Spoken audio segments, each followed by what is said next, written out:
Everybody's worried about, are they spying on us? Is this going to be the newest Patriot Act? Are they spying on us? No one at Palantir is like, sitting down at their desk and like looking up text messages that their girlfriend sent or something like that. It's just like, that's not what's happening at all. How did Palantir pop onto your radar? So I'm not sure. Are you familiar with Incutel, the CIA's venture capital firm?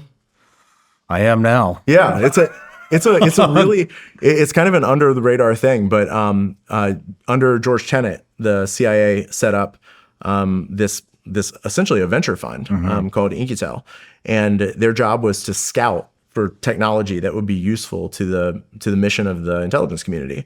And now they serve a bunch of different customers. They work with the Department of Homeland Security, with the Pentagon. Like they're kind of all over the place. But at the time, they had funded a work program for Palantir in a few federal intelligence agencies. And they were doing a roadshow, and they gave a demo that I was at. And I'm like, oh, crap, this would literally save me like 20% of the time that I spend every week doing searches in these databases. Because basically the way that I would do it is there are 12 different databases. You go into each one of them, you write a really complex query, and then it would just be running in the background.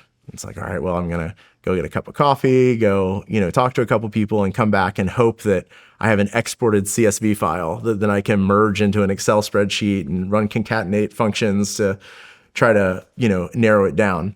But in Palantir, it was like bringing Google to that siloed intelligence infrastructure where you could just run the search once and it would just return everything instantly. And so in its simplest form, it would have saved me probably a day of work every week. But there was no requirement, as you're as you're familiar. There was no requirement. There was no funding to build anything like this. And so it was really hard to get it brought into the door. So I switched over to the private sector and worked at Palantir instead. So what lot of Palantir's, everybody's worried about it. Everybody's worried about, are they spying on us? Is this going to be the newest Patriot Act? What are they? Are they spying on us? What is it? Yeah, I mean, the misconceptions around Palantir are crazy. They're not bringing any data. The data belongs to the customer. It's just architecture for data management. Like you have to have some sort of software infrastructure that allows you to store data, search data, explore data, analyze data, structure investigations around that data that are shareable with other people. And these are things that in any normal world, you would be like, yes, we want our warfighters to have the best tools that they can to do the job that we're asking them to do.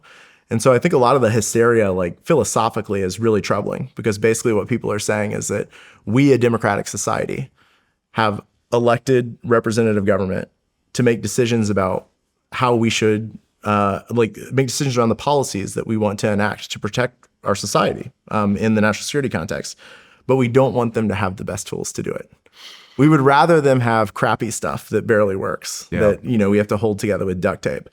And so I think a lot of the concern about Palantir is really, people expressing a concern around democracy. They're saying, I don't believe that the American people can make good decisions about policies. And therefore, I don't want our civil servants to have the tools that they need to actually, enable the policies that we as a democracy have decided that we want to go after. So it's kind of troubling. Yeah, it's every time I talk to any of my buddies that are still in special ops or in intelligence, they're all raving about Palantir and talking about how, just everything from a javelin shot to a sniper shot to, targeting, and everybody's raving about Palantir. It's that's using it in war.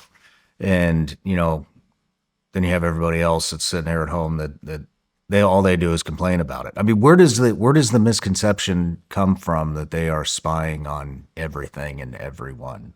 No, the media has a lot to do with it. You know, in the early days of Anduril, there was a kind of a profile that was written about the company, and the headline of the story was something like, you know, Anduril is enabling a surveillance panopticon or something like that. It's like, this is just not helpful. Like, that's not what we're doing any more than it was what Palantir is doing. You know, no one at Palantir is like, you know, sitting down at their desk and like looking up text messages that their girlfriend sent or something like that. It's just like, that's not what's happening at all.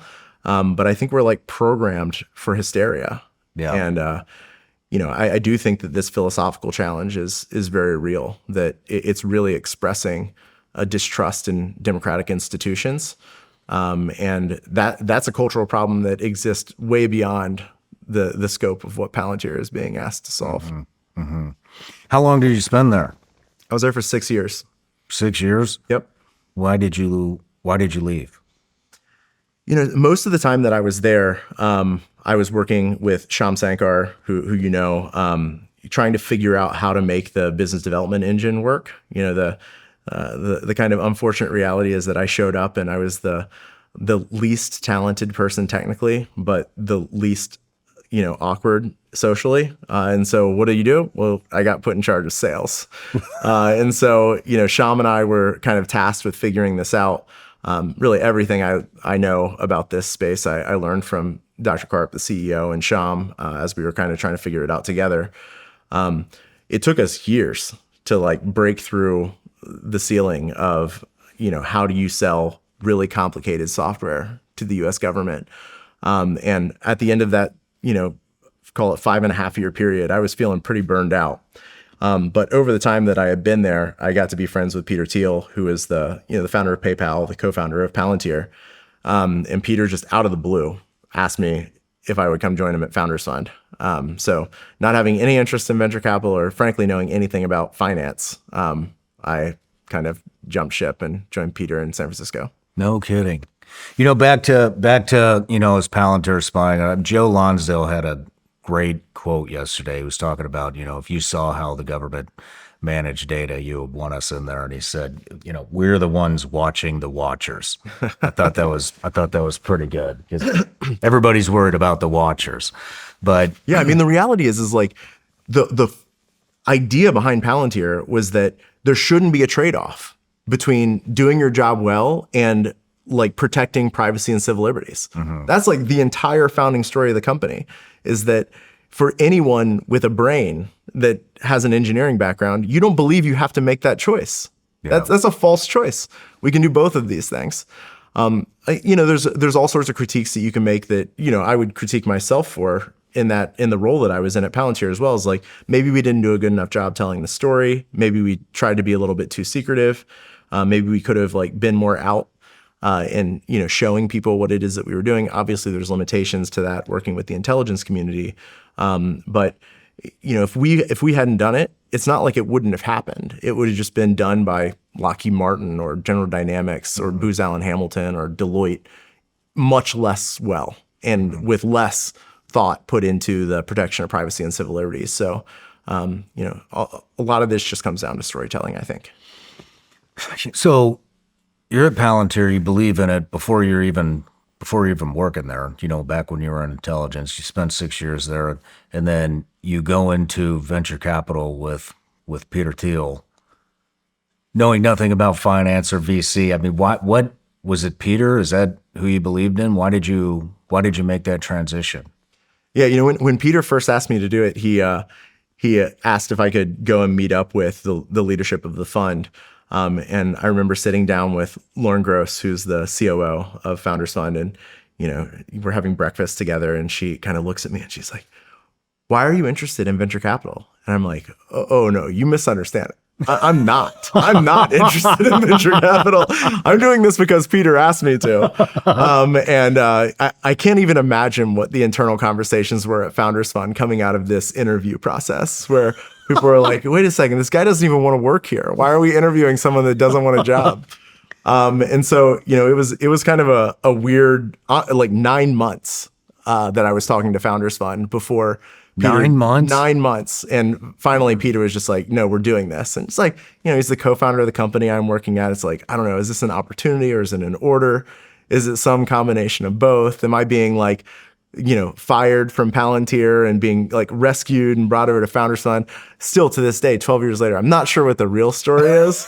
But yeah, it was a weird transition for sure. No matter where you're watching Shawn Ryan Show from, if you get anything out of this, please like, comment, subscribe, and most importantly, share this everywhere you possibly can. And if you're feeling extra generous, please leave us a review on Apple and Spotify podcasts.